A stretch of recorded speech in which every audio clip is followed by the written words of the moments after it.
Hi guys. Hi. Welcome to my video.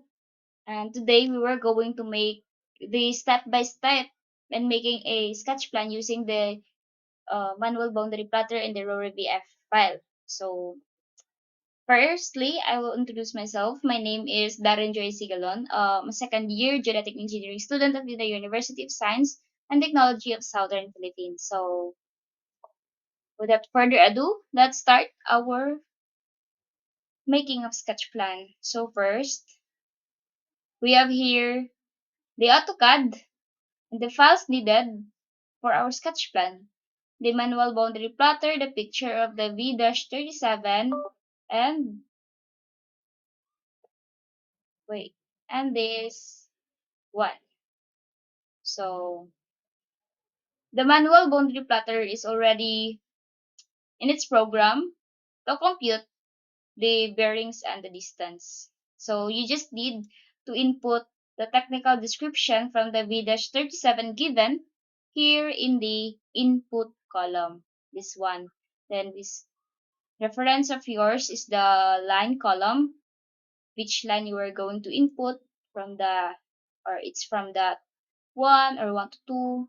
Then this column, it will automatically um, solve after you input here, then the distance, the azimuth, and so on. So the this picture of V-37 is requested from the Department of the Environment and Natural Resources, or the DNR office, from the Region 10, since we are here in Cagayan de Oro City, so Region 10 Tamag approach. So the lot number that we were going to use is the lot 886 from the Motherland USTP. So here, so this is the sketch of the lot and its technical description. So as you can see, it has a 6 corners. So we will input here in the manual boundary plotter a 6 corners. So we input 6.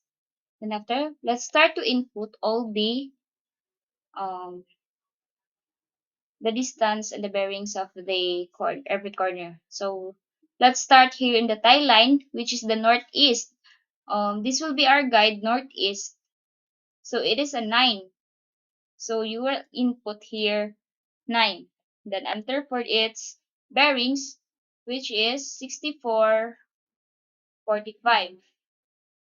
64 degrees 45 minutes. Then enter for its distance is 221.47 to 2147. Enter for the next line 122 southeast. So southeast is number 3. So input 3 as the southeast. Enter its bearings 0452. 0452. Enter the distance of the line 1 to 2 as 11000.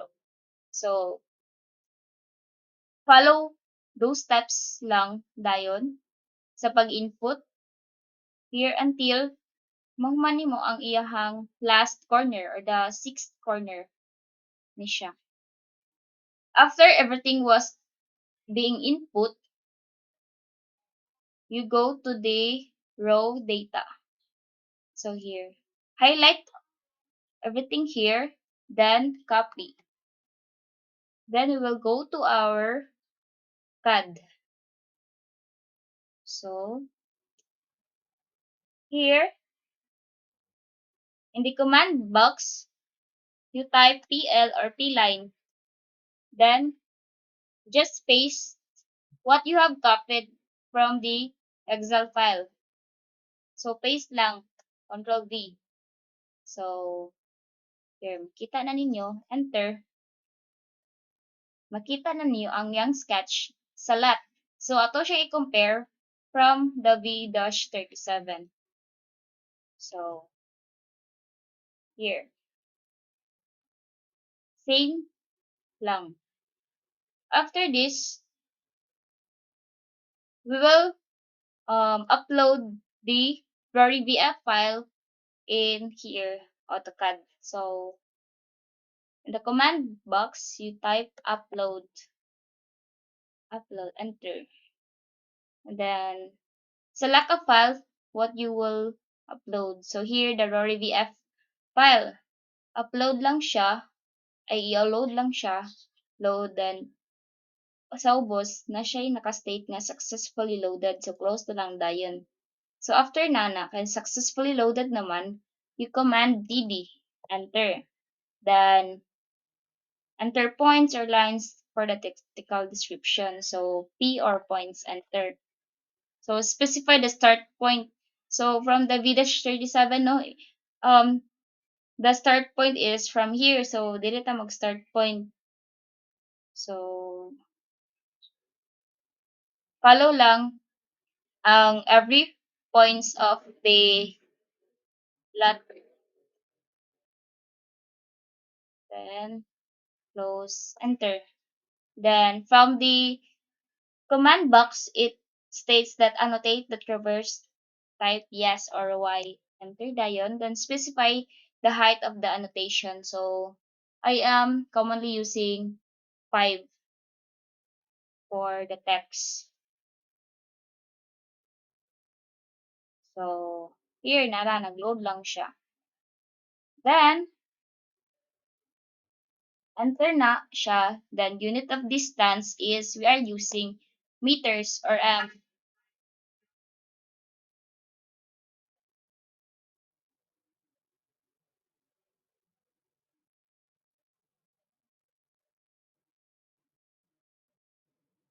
meters. Enter. Then specify the start tech table.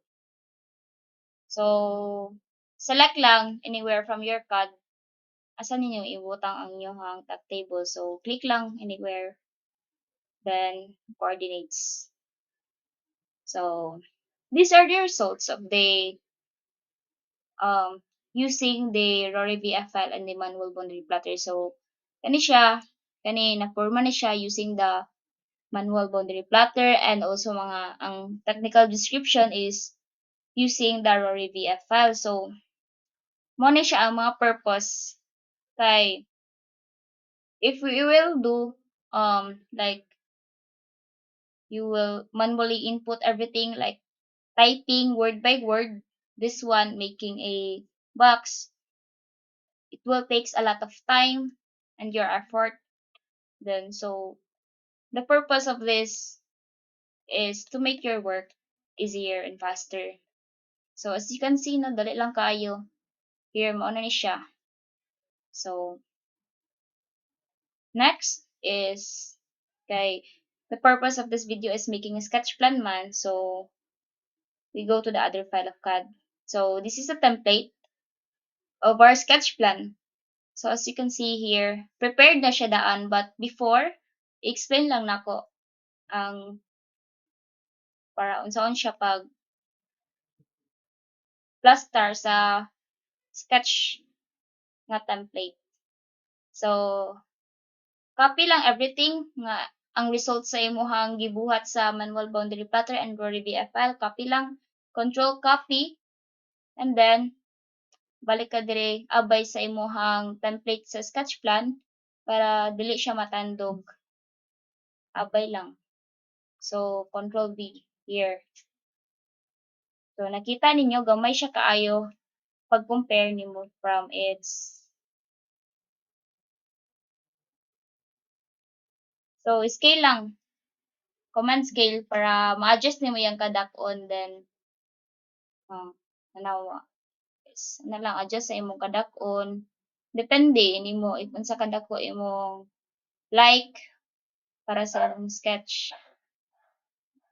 So nga na, if gusto pa kag mas bigger, just need command scale or C para nakadako ba, you like that.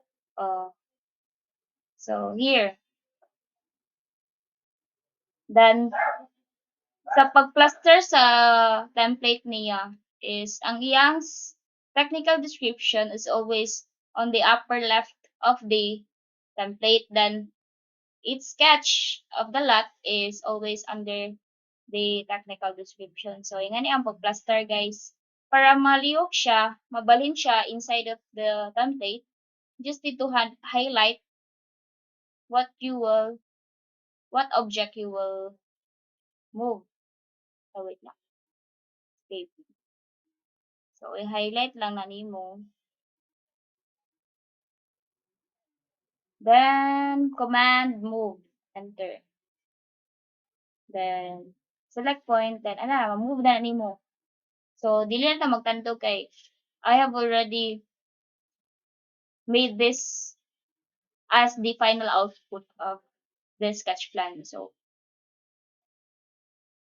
always remember lang nga ni ang plaster sa iyahang template. And as you can see, it also have the vicinity map and enlargement. But we will go that later for the next lesson. So this will end my video and hope you have learned something from me. And thank you for watching. God bless.